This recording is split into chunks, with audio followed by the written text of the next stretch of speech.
Good afternoon. I figured after lunch, putting up a slide that says, here's the definition of insurance is not going to be the most invigorating method of garnering attention. So let's go ahead and put up the video again. Video. We're going to talk a little bit about this. This is a multi-exposure type of an example. We have an aircraft, and this is a significantly real example. We have a TBM being pulled by the FBO. The TBM had just arrived. The passengers pilot got off, and they departed, and they was repositioning the aircraft to be parked elsewhere. The Gulfstream was sitting there as a longtime customer of the FBO. In that relationship with the FBO, they had specific discounts that they had negotiated based upon frequency for fuel sales, hangering, and so forth. But in return for those discounts, they signed a consequential loss waiver. When it comes to insurance claims in an aircraft, you have the direct loss. Direct loss is this guy hitting that airplane. We have, boom, loss on that aircraft. A bent metal, we have inspections that'll have to be taking place. The aircraft is going to be repaired. Now, what else is occurring from a liability standpoint with this occurrence are the consequences of that loss. The aircraft's not flyable. The aircraft is going to probably have a 337 entry in the repairs. Now it's going to have diminution. The aircraft is owned and leased. So we have parties of an owner, lessor, and a lessee. The aircraft was contracted by the lessee with an aircraft management company for 135 uses. So now we have multiple equity and asset exposure as a consequence of the bent metal. Now, who's at fault as far as going to pay for this consequential loss?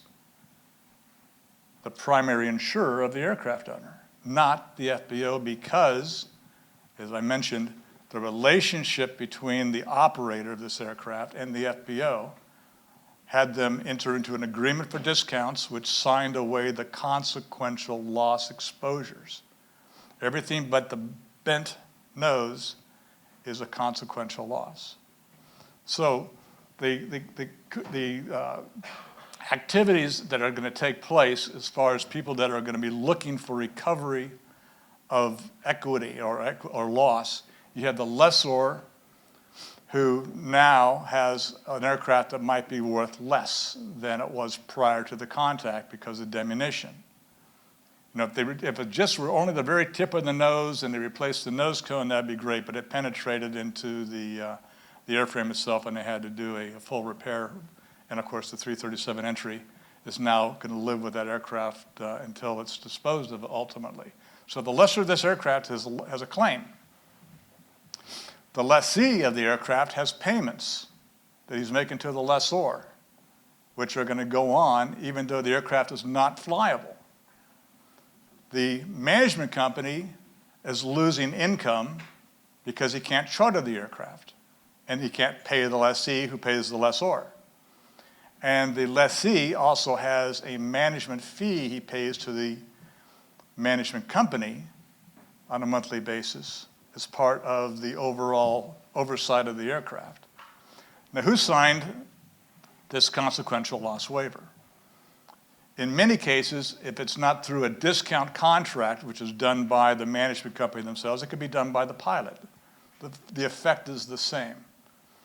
The pilot or the management company have the authority to sign these waivers on behalf of the equity holder, in this case, the lessor. It's held up in American courts, and they have full authority, and it just absolutely holds concrete.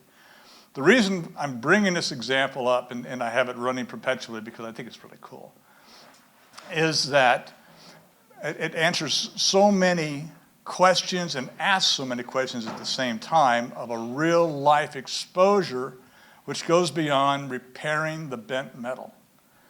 And as professionals within the industry who are representing various aspects of the aircraft acquisition, disposition, operation, financing, legal representation, we want to bring to your attention the questions that you need to be aware of and ask and get the answers for in a simple operational agreement. Who's responsible for the consequential loss?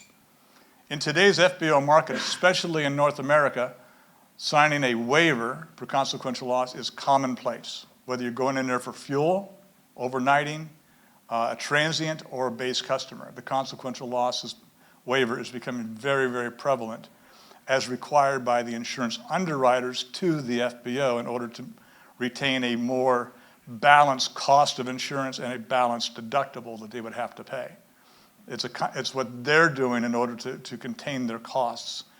Because the underwriters have decided, and this goes back to the late 1990s, they decided that we can control and estimate our losses based upon that metal. We can't control the fact that parts may not be available for 6 months and the aircraft's going to be down. And you have lost revenue, and you have replacement aircraft costs. And you have all the and sundry consequences of the aircraft not being able to operate. So the FBO insurers said, we're not going to do this anymore if we're going to do it at such a price that you're not going to be happy about it. So the FBOs entered into these agreements. The first organization that did it system-wide is Signature. Every agreement for any service with Signature, you sign a waiver. You won't see it. The pilots sure don't notice it. It's there. Every one of them. And then you see it with Atlantic, you see it with Millionaire, and then you see it with a lot of the independents, especially those that are based in sole FBO provider airports like the mountain resorts that we have throughout the regions of the U.S. So how do we take care of the liabilities that are associated with this, and what's important from your perspective? The most expensive insurance you're going to ever pay for is the uninsured loss. And so we either insure it or we make people available or aware that they are going to be acknowledging an exposure that they don't want to insure. That information is key. Telling the various parties, the lessor, the lessee, and if there was a trustee in between that also, making everybody know that there are exposures that you can insure, first party, not by depending on the FBO to pay for it, or by just accepting it as part of the risk of doing business, not wanting to assume the cost of the premiums that are associated with the coverages. You can buy diminution coverage first party. You can buy loss of use. You can buy replacement aircraft coverage. You can buy trip interruption coverage. You can buy various endorsements if you ask for them. An underwriter is going to provide that insurance broker and the customer with a C+ policy. Here it is. All liability and a couple of other throw-in coverages. It will not automatically address the consequential losses as exhibited by this specific occurrence. You have to ask for that, and only about 30% of the underwriters that are out there are going to provide that when asked. The others are going to say, no, it's hard to control, we don't know how to price it, we don't know if we want that exposure, and they're just going to decline it. So awareness is what I want everybody to kind of walk away from this, is that there are exposures that can be done on a first-party basis. You can buy the endorsements. You can address it with an aircraft management company, as so many of the new acquisitions today, especially virtually all the ones I've noticed in North America, are going to a 91 or 135 management company. And you're depending upon their relationships. What contracts have they signed? What's the agreement between the management company and the lessee in this case? In there, it's a little statement that says insurance is the sole source of recovery. So when the lessee says, well, I'm out income, I'm out this, I'm out that, if it's not insured under the management company's policy or the owner's policy, it's an uninsured loss. And they can't recover it from any third parties. The lessee is going to say, well, my management company had me sign this agreement, and I can't go after them. We're parties to the same exposure. The lessor is going to go, what contract? You signed a contract? I signed a contract with you, the lessee, but what did you sign down line? And who has authority to be signing these things? Well, if the agreement between the lessor and the lessee, and consequently the downline relationships, is done properly with good attorney review and good insurance review, you're going to have an awareness that there are exposures that can be addressed by insurance, or just address the exposure as being uninsurable and something that they are willing to take on as just the cost of operating an airplane. Do these happen very often? Oh gosh, yes. Oh yeah. We talk about aircraft losses, aircraft claims. Probably 80% of the unit claims that we see are ground related, not flight related, not involving the pilots whatsoever. We talk incessantly. I've been doing this for 40 years, and I say the same thing to the FBOs. And this is one of my clients that had probably one of the best SMS programs in a 3-man safety organization that went around and preached to the line personnel of what to do and what not to do. The SOPs that were in place forbid the operation that is being observed here. They forbid it. You cannot operate a tug without wing walkers, ever. Well, guess what? They did. Now the tug driver, you saw him briefly step off. If the loop were to continue on and follow this guy, he walked out the door, out the gate into his car. We never saw him again. So he knew he'd really screwed up, and he wasn't about to go to the answering for it.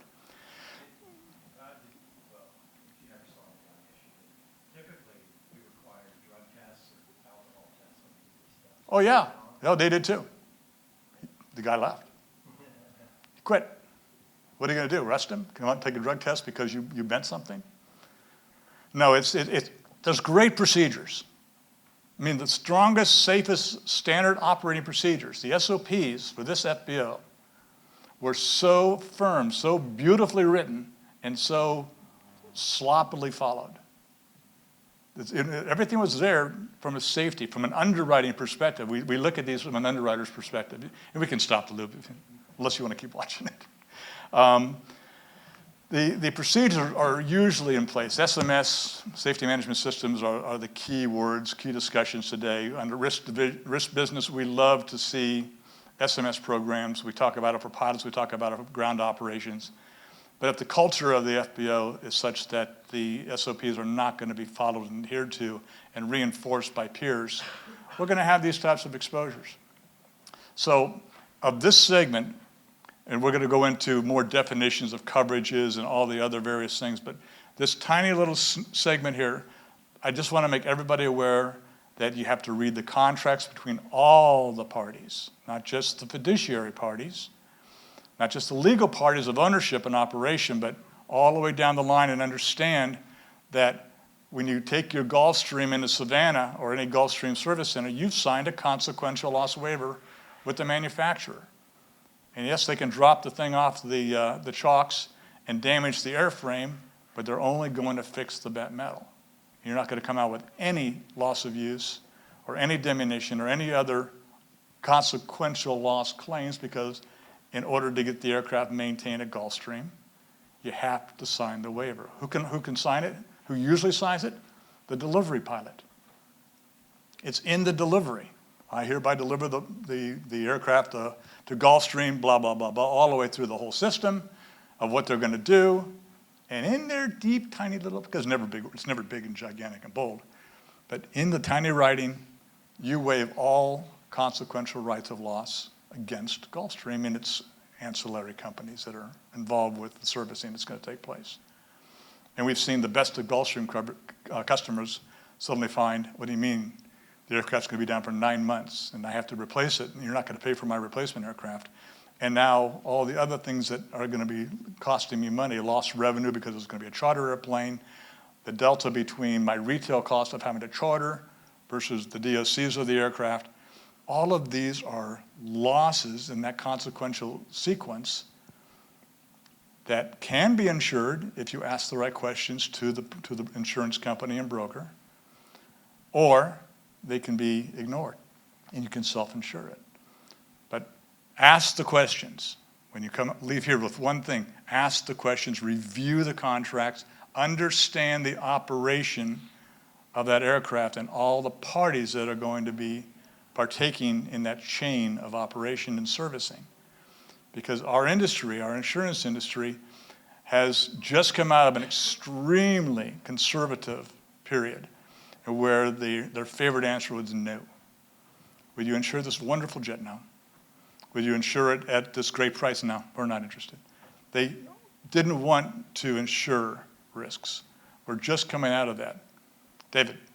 Well, let me flip the question back to you. Are you ever aware, or are you aware of ever paying consequential damages or something like that? Oh, it was standard to pay it.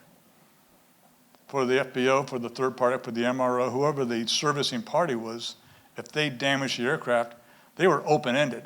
They paid for the loss of use. They paid for replacement. They paid for diminution.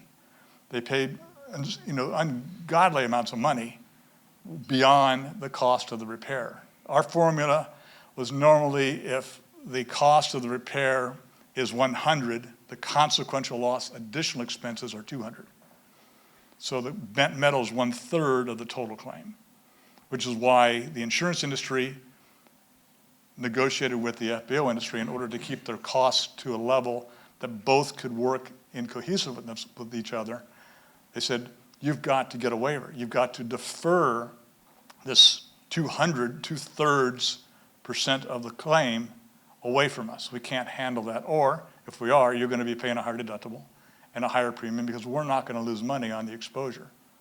And this started back in 1998 in Aspen. It was the very first consequential loss waiver with Aspen-based operations, where if you know anything about Aspen, single runway, a ramp that runs along it, and during an average weekend during ski season, every square inch is full. And there's no continuity of how the aircraft are going to be parked from day to day to day. Are you saying you've recently seen payouts for consequential damages? Well, that's what it was for eons. But in the past, we did not have a lot of the loss claims made beyond, hey, can you reimburse me for, an aircraft I'm going to charter for a little bit, or can you reimburse me for my crew repositioning? It wasn't until the late 90s where we started seeing, and I don't want to blame lawyers, but it was the legal system that suddenly said, hey, it's a consequential loss, let's collect on it. The contract says they'll pay it. When they started going after the diminution and they started going after all the other potential exposures, loss of income, loss of value, loss of use, that is a consequence of the bent metal incident. And they all paid that. They paid it for the years up until the early 2000s. And that's when they started challenging the FBOs and giving them an option to either have it covered at a higher premium with a higher deductible or defer it and thus save everybody in the insurance and the operator side that exposure. The questions to be able to respond to or this industry and the people who represent the aircraft owners and the equity holders to ask is, do you want to insure these risks? Do we have them? Do we want to insure them? Talk to our broker, talk to our underwriter, find out the cost, find out the coverages that you're comfortable for, and insure it as a first party risk. Hey, my aircraft just got hit by somebody else. I signed the waiver. I'm turning in a claim for my consequential loss under my policy, my loss of use, my lost income, my reimbursement of expenses. And you can buy the endorsements for roughly 10% of the aircraft total premium to add on these specific exposures. Now they're going to be capped, they're not going to be open-ended, they'll have a max limit for occurrence, an aggregate on the policy, but you're not going to be spending first dollar out of your pocket each and every time. So be aware of the exposures of your aircraft clients, be aware of all the multiple relationships, be aware that just because you think it might be covered because someone else is at fault for damaging the aircraft, with those waivers in place and so prevalent today, it more than likely is not, and they all hold up in court. Every pilot who's ever signed one has been deemed the viable party to sign the waiver on behalf of the equity holder who may know nothing about the exposure or the operations of what's happening with their asset. So all of us together, we're in the information business. We're here to teach our clients on how to address the exposures that either are evident or not evident. Now we get to talk about what insurance is. And for that, Thank you. Hi. How many of you deal with insurance or contracts on a daily basis?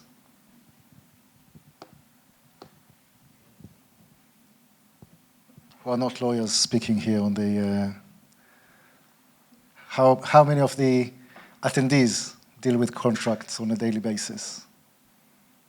Not all. Okay. When we designed this presentation, it contains, it's quite long, and it contains quite a comprehensive area. So I'll try to flick through it because we haven't got that much time. We've got about half an hour. Yeah. So I think what, in the first place, we had a lot of terms that Todd helped use. For example, insurance, premium, deductible. Has any of you heard about these terms in the context of your job? Yeah, okay. So what is insurance?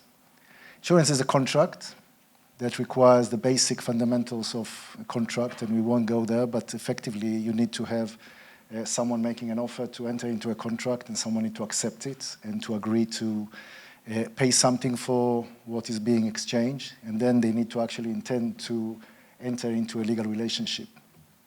It needs to be certain, and it only applies between the people who are party to the contract.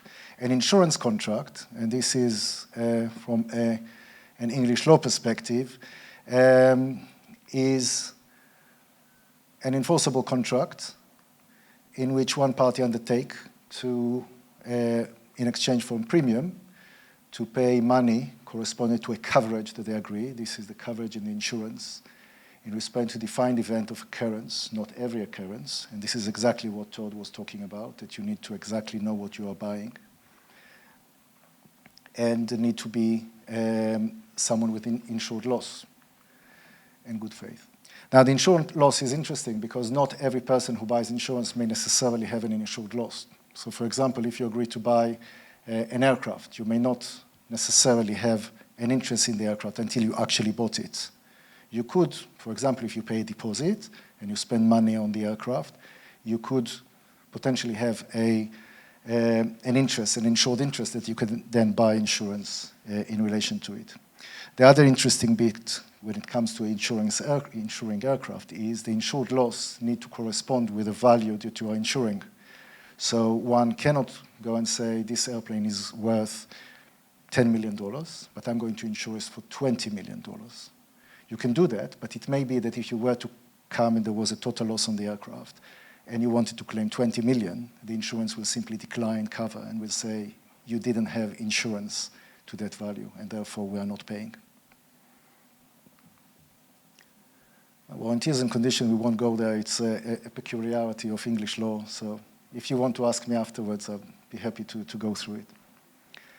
How the aviation insurance works. It is quite unique. So all of you, I'm sure, buying home insurance, you buy car insurance, and typically you'll phone up an insurer and buy the policy and just pay a premium and buy the policy. The aviation insurance is different.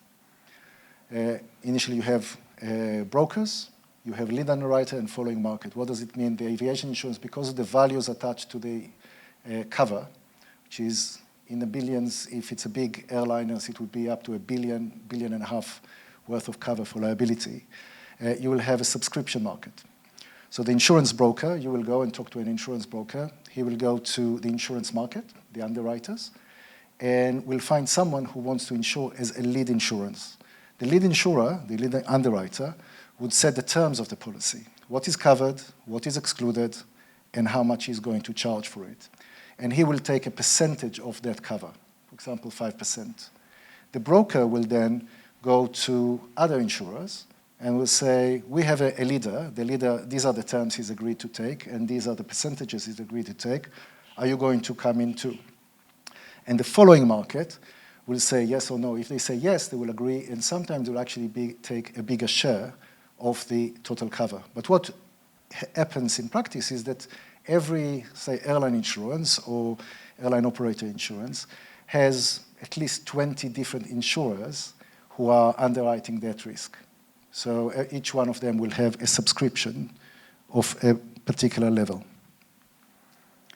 In the GA market, general aviation market, sometime because of the value of the airplanes and the value of the liability, the potential liability is lower than airlines, you might find a small insurer that insures without subscription. And you also have very small airplanes. This would be sort of Cessna or the Piper, so small airplanes. They sometimes get bundled up in a binder. So there would be a program that covers very many airplanes. An operator's fleet program, I think you alluded to that if you have an airplane and you want it to be managed, typically what will happen is that the manager will have his own fleet policy and you will be added on to, your aircraft will be added on to the policy. The aviation insurance we'll talk about later. There are two, okay, so this one, before we go to that. The aviation general risk cover, this will be the risk of operation, will exclude anything relating to war or allied perils insurance. So if there is a terrorist attack that causes damage to the aircraft, it will not be covered under your standard insurance. You will need to go and buy insurance from somewhere else. In London, at least, the aviation war policy is covered by the shipping insurers, and you will buy effectively a cover that is excluded by the general insurance. So these three slides deal with different risks, and we can go through each of them because it's quite interesting. And what it does, it would identify a risk and then show where you can actually cover yourself in relation to the risk. So residual value. Are you familiar with the terms residual value in the context of aircraft? When someone finances an aircraft, they will look at the residual, at the end of the financing, people will analyze the value of the aircraft and will anticipate what the value of that aircraft would be. That value, which you, of course, will depreciate over time, is the residual value. It's a key consideration, and this is why, for example, the operating lease business has grown so much over the last 4 decades, because the leasing companies take the residual value risk on themselves rather than the operators. The residual value can be covered in contract and in insurance. There are some products in the market that address residual value. They are not that common in general aviation market. Failure to deliver and accept an aircraft would be only covered in contract. So there is nothing you can do. No insurer is going to insure you if you are an owner of the aircraft who sells your plane if someone fails to commit to perform the contract obligation to take delivery of the aircraft. The same applies to failure to return the aircraft. If you lease the plane to someone and he just doesn't return the airplane to you, you'll need to have a contractual claim against him. The insurance is not going to help you. Asset lease transfer, the same thing. Total loss and partial loss, is covered both in contract and insurance. So every one of these contracts, financing or sale or leasing, would deal with the eventuality of total loss and partial loss. And I think here, just kind of to contextualize this, I was talking to Aoife earlier. At the moment, we have, there is the largest aviation insurance claim in the history of London, at least, that deals exactly with the issue of total loss of aircraft. And this is, follows the war between Russia and the war that Russia started in Ukraine. When the war started, the world imposed sanctions on Russia, and immediately all the leasing companies invoked the sanctions clause in their leasing agreements. As a result of that, the leases were terminated and they were expecting to receive their airplane back. They had about 500 leased aircraft in Russia at that time, and none of them went back. So the aircraft leasing community declared that this was a total loss, and they are suing the insurance market for the loss of these aircraft. Now, is it a total loss? Not necessarily, because what actually happened was that there was a massive breach of contract, but all the operators of the aircraft, their leases were terminated, the contract were terminated, but they didn't give back the airplanes. So potentially, there is not even so is there an insurable interest? Is there an insurable event that triggers the policy? Maybe yes, maybe not. And then the question is whether it's a insurance claim or a war insurance claim, because what is the underlying reason for not returning this aircraft? So this is all going to be now discussed for 2 months, day by day, in the High Court in London to decide what actually happened in order to decide whether the insurance will kick in and pay out or whether they should still just be relying on the contract and sue the operators who didn't return the airplanes back. Financial risk, won't go there. I'll just, it's more for financiers, but effectively, the financial risk of transactions would be primarily contractually protected. And third-party liability would be primarily insurance protected. In third-party liability risk, there are authorities there, in an interesting one, but payments that people need to make, for example, air traffic controllers, the dues, airport authorities can impose direct link on owner's risk. Because, for example, if the operator doesn't pay airports or the air traffic authority, they can put a lien on the aircraft and take away the aircraft and sell it. So it's a direct concern for owners, and they have no ability to monitor this unless they insist on some protection in the contract. But this is not going to be covered by insurance. This is going to be just a contractual claim against the operator if this were to happen. And it actually happened about 10 years ago. There was a claim, and in the UK you have the most draconian rules in this regard, where they can impound one aircraft to cover debts of an entire fleet.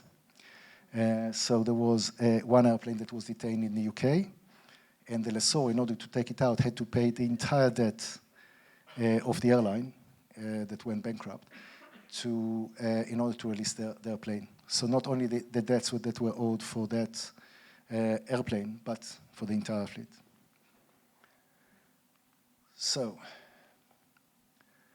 the direct, the covers, how am I doing, Oscar? How am I doing in time? 20 minutes, okay. So there are the indirect covers. This will be aviation, what's called Halland Spurs all risk, and this is from the reason why it's indirect is because we're looking at it from the financier's perspective. So this would be the financier of the airplane or the lessor of the airplane would designate itself as loss pay if there were a claim on the metal, if something happened to the airplane. Aviation legal liability would be a liability to third parties or to passengers if the aircraft crashes and there are liability arising therefrom. The owners of the airplane would be able to claim on the operator's insurance as additional insured. So irrespective of whether there is a claim against whether they have their own insurance or whether there is a claim that is honored by the airline, the owner of the aircraft would be able to make a claim on that insurance. Premises hangar keepers, that's when the airplane goes to one of these FBOs. You would need, when you enter into a contract with these people, and these people say, we are not liable for consequential loss, what you should answer back when you negotiate the contract is to question this consequential loss, or at least to say, you are not liable, but you may not be liable up to an amount. And first of all, we want to see an insurance cover. So there should be some sort of an obligation on the FBO to provide some sort of cover that you can see. Let me jump in real quick. Yeah. Here. I know that there are folks here that are part of the brokerage community, whether you're in the direct operation of the aircraft, or you broker trips for a third party. For most relationships between an aircraft charter broker and the actual provider themselves, you will be added as additional insured on the actual aircraft operator's policy. So you've got the additional insured section here that is part of most agreements. I've got a customer, you've got a plane, I'll give you my customer, you include me as additional insured, and they feel, now I'm fine. I've been protected under that policy. That's only good if the policy responds to a specific claim covered by the management, by the actual operator's policy. The brokerage community should, and may or may not, and I've seen it both ways, have their own non-owned aircraft policy with the caveat of referral liability. Non-owned refers to, I'm operating an aircraft that's not mine. An aircraft broker doesn't operate it, but you're referring the business. And so you can have your own non-owned / referral policy that covers the exposure of the brokerage community for the specific exposures aligned with the operator. We'll see the broker say, you must include my customer as additional insured under that operator's policy. That sounds like, oh boy, I'm giving them coverage. No, you've taken the coverage away. Now you've made them an insured. So if they want to turn in a claim against the operator, they can't, because they're an insured with the operator. You can't sue yourself under your own policy. So as a broker, you have to say, what is my customer expecting? Do they want to be covered, as in be able to claim a loss against the operator if a loss were to occur? What does being an additional insured provide that customer? It provides them for coverage for being sued by their guests. So the broker is providing lift for company A, who invites the guests from company B. A loss occurs, company B's personnel sue the people who invited them, that customer, company A. They can be defended under the operator's policy, but when company A wants to sue the operator, they can't, because now they're a dual insured. So it comes back to awareness. What are you asking for? What are you expecting? What are you really getting? What's the solution? Well, I'm going to sound like an insurance salesman. Everybody buys coverage. If you are operating non-owned aircraft and chartering with a third party, buy a non-owned policy.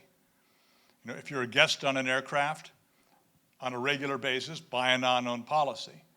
Get the first dollar coverages so that you have the defense and along with the ability to collect, depending on who the guilty parties are on a specific occurrence. So I was just listening and gleaning some conversations from people yesterday and thinking to myself, this automatic additional insured requirement is counterproductive to what is expected in return after a claim and what will really happen after a claim. Thanks. So deductible insurance and diminution insurance, Todd mentioned those.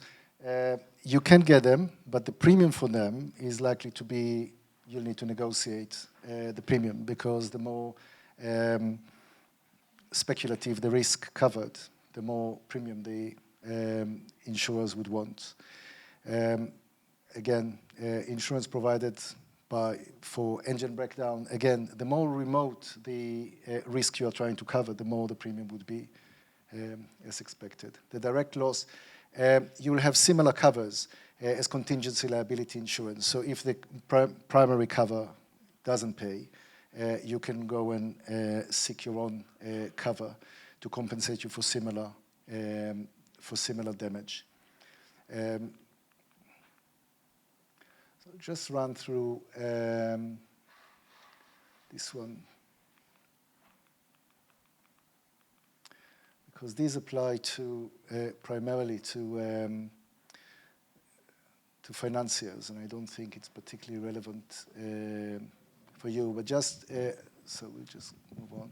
Well, one of the items that was relevant at lunchtime, we were talking about the leasing of engines after a specific covered loss. This was with JSSI where you have an engine program. So you have an engine that fails.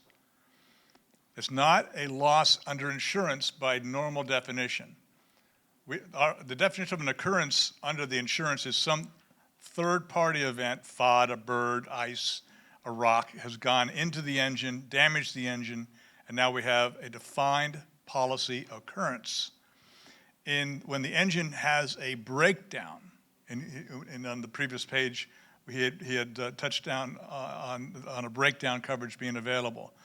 It can be covered by an engine program, which it typically is, or if someone is part of a non-engine program aircraft ownership, you can buy that product under electrical mechanical breakdown endorsements, which then address the non-warranty, non-FOD or insurance occurrence type of a loss where an internal component fails and then you have a cascading event of whatever occurs within that engine. These are all triggers for the insurance.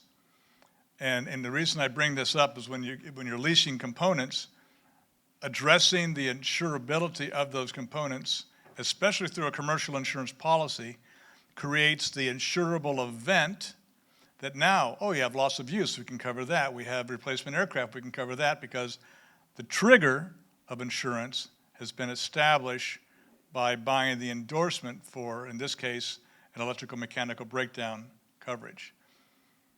And that's a cool thing about the insurance is we keep talking about we want to have a triggering event so all these other wonderful coverages you're going to delve into for the loss of use, the extra expenses, are going to come into play because of this new endorsement triggering the entire policy's response. The war risk would buy back all the cover that is excluded from normal policy.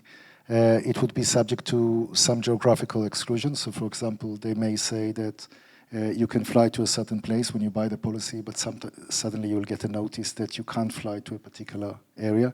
It excludes nuclear detonation and World War under this. So these damages covered by that are not covered.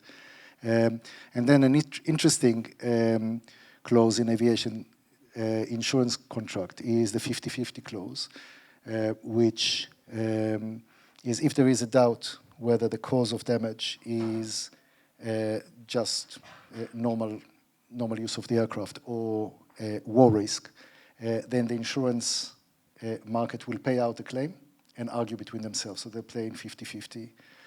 The last of these to occur was the Malaysian 370 that disappeared a few years back. The insurance market paid and then went on to arbitration to decide whether it was on the circumstantial evidence, because the airplane was never recovered, whether it was more likely to be a normal operation, a mechanical failure, or it was a suicide by the pilot that caused it, in which case it would have been a war cover event. So third-party liability cover, this would be not a metal. So, for example, this would not necessarily come into place in that incident that we saw before. This applies to passengers or applies to third-party who are affected by the operation of the aircraft. It is typically subject to an annual limit that they apply in the aggregate. And actually, this one is subject to European legislation. It does require legal liability, so it will not kick, the insurance will not cover unless there is actual liability that arises and gives rise to the damage. It applies only to passengers and pre-agreed cap. The minimum insurance is actually set out by law, which is quite low. If you look at the lower end of cover, these are quite substantial airplanes. For example, 25 tons need only to have cover of 80 million, and if a 25 tons airplane smashes into a building, the chances of 80 million to be there sufficient to cover the arising claims from that is very low. So even when it comes to liability, when you look at the limits that are inspected, that are provided. You need to ensure that the contracts provide for higher limits. I have a question. Yeah. So we have a VBJ, and in order to sign up into the My Boeing fleet, you have to have a minimum liability cover of 650 million. Which is very much in line. I think Which is a Boeing requirement, not the insurance company. So why would Boeing, not named on the policy, require us to have a 650? Instead of 600? Well, no, I think actually we started off at... A BBJ would be 600. I think a BBJ would be a 600, but... Well, it's not, this is more of a war risk requirement. No, this is the minimum third-party liability cover under EU. Right. Now, every party can claim as under contract. So in the contract you can say, I want, typically if you are an operator of wide bodies, your limit would be 1 billion. And then you need to ensure that your insurers are covering. Most operators will have 1.5 billion a yearly aggregate, but they will not give it to, typically they will go as high as 1 billion. Interesting, and it's a point about what you mentioned about signing up waivers. One of the obligations of an insured is to ensure that they mitigate the exposures of their insurer. So even if you buy the best insurance in the world, with all the cover you want, and you don't bring to the attention of your insurer that you've signed one of these waivers of the FPO, it is possible that when you come to that, the insurer is going to look at you and say, oh, hang on a minute, why did you sign it? It's not about necessarily that the pilot didn't have authority. Say, why didn't you tell me that? So this is another thing. You need to bring it to the attention of the insurer so they are happy with the contract. And it's a good practice to ensure when you negotiate contract of this type, to actually pass it on to your insurance, to insurance brokers, so they can sign off on it. So with Boeing specifically, they designed those minimum limits based upon an airline, high density seating. They never thought within their own department that they're going to be selling BBJs with 20 seats or 30 seats, whatever bid, but far below the 200 and 300. So the limits that they established of those $500 million, $750 million minimum required to operate and get access to the maintenance manuals, which is what they're holding over your head. Yeah. You want to maintain it, well, you have to carry this limit, but we will not give you access. Yeah. That limit is based upon the high density seating. We've seen them waive it on the BBJ market and other utilizations where you have a much less non-airline type utilization and seating capacity. They wouldn't waive it. Yeah, the issue is... How much do they want to sell it, or there's a secondary, second and third down the line from, it's not one of their sales, it's a sale of a used aircraft and it's making its way through the next owner. But the main consideration they have is not about the passengers, because this is little, it's peanuts. It's about the third-party damage.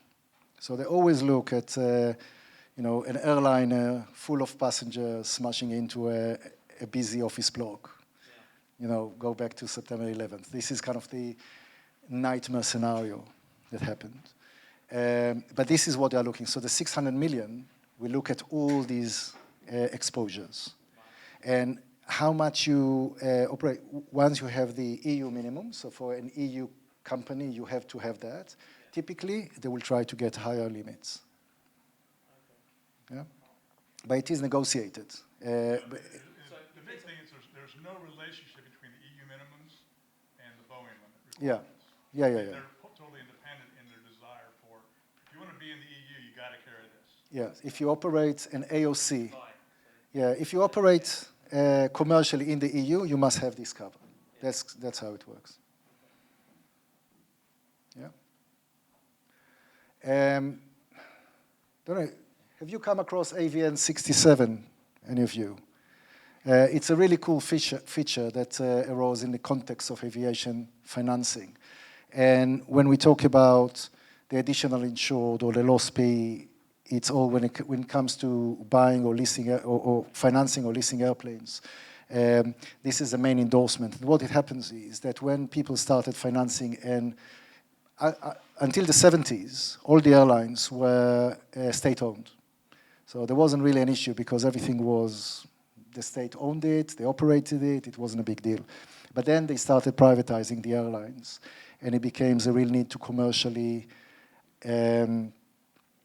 insure it. And then there came a problem that the financiers said, okay, what is the insurance and how do we get access to your insurance? What happens if my plane goes down, destroyed? What happens with my investment? So they wanted to see the insurance policies. Now, the insurance policies are confidential and they are entered into on an annual basis. The airline said you're not going to see them and you are not going to make any difference to them anyway. So it used to stop transactions from happening. So AVN 67, which is Aviation Form Endorsement 67, was created. The first one, number A, AVN 67A, was a failure because it didn't really provide the necessary protection. But what this one did very successfully, it effectively linked the financier or the leasing company into the policy of the airline. They can't change it, so basically they get the same benefit of the airline, and they refer to it as contract and contract parties. So they name all the different, the lessor, the financiers of the lessor, the owner, and they define the airplane and they define the contract that govern. For example, the lease agreement, the mortgage, the finance agreement. And they link the rights of the financiers to that policy. And what they say, and this is the key wording, that if there is a breach of warranty which nullifies the policy for the airline, for example, the pilot was flying drunk and there is an accident, the airline may not be entitled to claim for the damage because the policy would be nullified, will become void. This will not impact the right of the lessor or the financier to claim under that policy. So it is very important. It provides for notice for cover. So for example, if there is something that the insured, the airline didn't pay for premium, or they start operating in a manner that is against the policy and they want to cancel the policy, they will give the financier or the lessor at least a week notice that this is happening. It provides a primary primary cover, which means that even if they have contingency, if they have their own policy to insure in case something goes wrong with the airline's policy, they will not take this into account. So they can actually go directly to the airline policy. What they don't do is that to cover, for example, the claims by Boeing as a manufacturer, these are product liability. So for example, if Boeing receives a cover under an AVN 67 type endorsement, but there is an accident that was caused by a mechanical fault or a product defect, Boeing will not be able to claim to it because Boeing has their own insurance for it. What they can claim is if there is a crash that is related to a Rolls-Royce engine and people suing Boeing for having a Rolls-Royce engine attached to the airframe, they can go to this policy. Now, AVN 67B wasn't perfect. There are a few problems with it. One of them was the reference here to servicer. Here. So the intention was that the maintainer or someone who provides service, like FBO who provides service for an aircraft. But since AVN 67 was created, there is a big market for service companies, servicer, who service and manage leased assets for leasing companies. So the lease company will outsource the management of the aircraft to a servicer company. So AVN 67, so there was litigation about it, and AVN 67 C was created to exclude servicers from the exclusion to the policy. So servicers can be covered by the airline's insurance. They clarified that crew claims are the same as passengers. So if there is a claim by the crew, it will be covered by the insurance. And they also made it clear that if the lessee is not returning the airplane at the end of the financing or the end of the leasing period, this is a contractual claim and is not covered by insurance. AVN AVN 99 is added to this one, and what it provides is tail insurance. Now, this is quite important. I don't know if you heard about it, but if someone buys an airplane, there would be a requirement. There is typically an indemnities and insurance section, and the seller would agree to indemnify the buyer for anything that happened before the sale, and the buyer will agree to indemnify the seller for anything happens after the sale. And the sellers would typically ask the buyer to provide insurance for a period of time to cover third-party liability risks and to include the seller as a beneficiary of that risk. This is it's called tail insurance, and AVN 99 provide a template for that cover that can be added if you use AVN 67C. Interestingly, AVN 99 doesn't specify the year, the period by which this long tail cover is provided. It is customary to provide it for airliners, for commercial aviation. It will be 2 years or the commencement of the next heavy check on the aircraft, so that there is a severance between the seller and what the seller did with the aircraft and the future operation. With general aviation, it's slightly shorter because the heavy maintenance is typically every 12 months, so you can provide it shorter. But sometimes you find people wanting 3 years cover and things like this. You need to bring it down. Okay, so that's that. I hope it's provided. It was very, very, very kind of running through it. But if you have other questions, just come afterwards and ask. Thank you. Has anyone got any quick questions for now? Mark? Yes. I've been texting my insurer, so Yeah. I asked about consequential loss coverage. We are not covered. And when I said, how much is it? He says that it's a commercial risk and it's prohibitively expensive. That's my view as well, but Todd seems to suggest that Well, again, we're talking about multicultural insurance. And I'm representing predominantly North American types of risks. Our London office is mostly secondary following. As we were talking earlier, you have a primary carrier that establishes the policy and you have multiple underwriters following. We will fill mostly in the US market, and then we will backfill through our London office and take care of that. On a European policy where you have the assigned various AV numbers and so forth, is it available competitively? Yes, if you explain the exposure to the underwriter. Underwriters are people. Yeah. The policies are not in stone. If you walk in their office, sit down, have a coffee, going, here's what I'd like to do, here's what we're trying to prevent, here's the parameters I'm wanting to insure, can we do it within a certain segment of price? And they will do that. The underwriters right now today in London, and we did a road show a month ago, we're bringing in a large US risk to bid on. They want business bad, and they will be creative. But you can't go, I mean, we just renewed our insurance recently, and you can't go out into the market and get comparative quotes like you do for a car. You can. You can't. Absolutely. You can't. We went to like 3 different people to get a comparative quote, and we were told it's out in the market already. Well, let's talk we can't about offer you any rates. There are 2 segments of that statement. Can you go to 3 different agents, brokers, and say, give me 3 different complete filled quotes? The answer is no.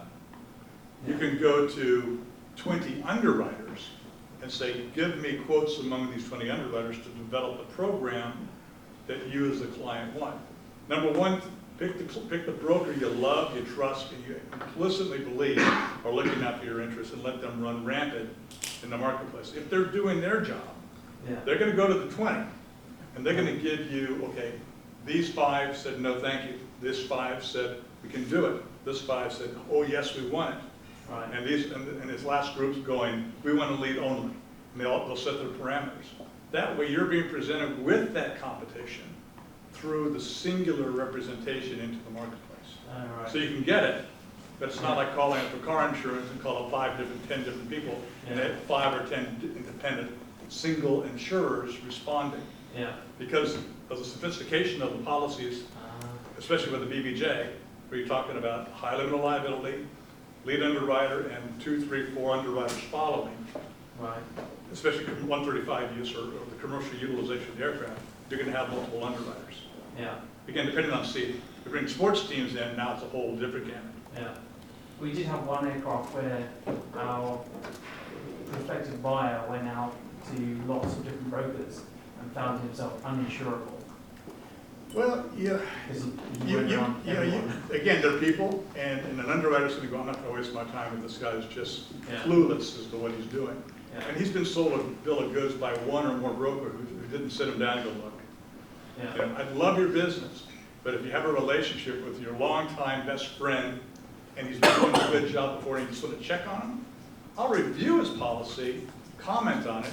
If you want to hire me only, but trust him until you don't trust him. Yeah. Or her. So, it had to be proper here.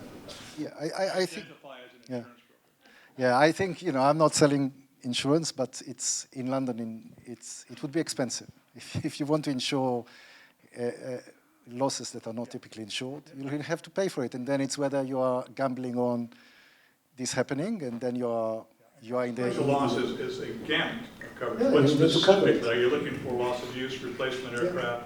You identify the specific exposures in that consequential loss definition. It's not, I want consequential loss, because It comes back to a commercial. Yeah. yeah, what do you want to Yeah. reduce your exposure on through an insurance product? You need to Yeah. identify it, and underwriters today will, and they will insure. Absolutely. It's depending how much you are willing to pay for this gamble. You are gambling. I remember we advised, and this is in a slightly different context, but again, it's insurance. I do quite a bit on travel law. And in the UK, you have package travel regulations. And in the package travel regulation, you need to create a bond. So if the package involves an airline,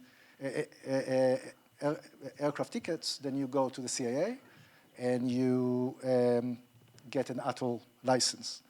The ATOL license comes with conditions attached. One of them is that you underwrite your liability under that ATOL in the commercial market. They may or may not do it, right? Yeah. Now, we had a foreign airline trying to do this. Now, airlines can't actually access ATOL because it's out of the regulation, out of the scope of the regulation. So you need to go to, say, APTA, which impose similar conditions. But then they say, okay, you want to insure this liability, you go, there are 3 insurers in the market that would do this for you. So you go and talk to the insurance market, and they said, yeah, we can insure it for you, but the premium would be equal to how much we are insuring. So actually, it's a non-starter, even though you can't actually do the business in the UK without having it. So sometime the business will take a view and saying, you know what, I need them to insure, say, 200,000. I'm paying them 200,000 because I'm going to make 2 million. All right. But actually, most of the time, the premium is going to be so prohibitive that you are not going to do it. But if the market is now so soft, it's worth exploring. Yeah, you got to be specific. And underwriters, they're people. Do they know their product? Kind of. Are they going to do something non-standard? Not if they don't have to. But they're not going to offer anything. You present them with the solution to just go, okay. The insurance industry is historically one to follow that lead. Once you convince the lead, this is the product. Now everybody else is, all they're there to say, okay to the lead, and I want this much for my percentage. That's it. That's all. That's their involvement. They're not going to go questioning beyond that. As long as they're comfortable with the lead's underwriting of the account, they're just going to follow behind it. That's the European market. The U.S. market's similar, but they're more liberal and a little more creative. They have quite a few more endorsements available in the U.S. marketplace than. And if you want to talk about this, I know we're out of time, but any other questions? Ladies and gentlemen, thank you for staying awake after lunch. Appreciate it. I have time to do it. Thank you both.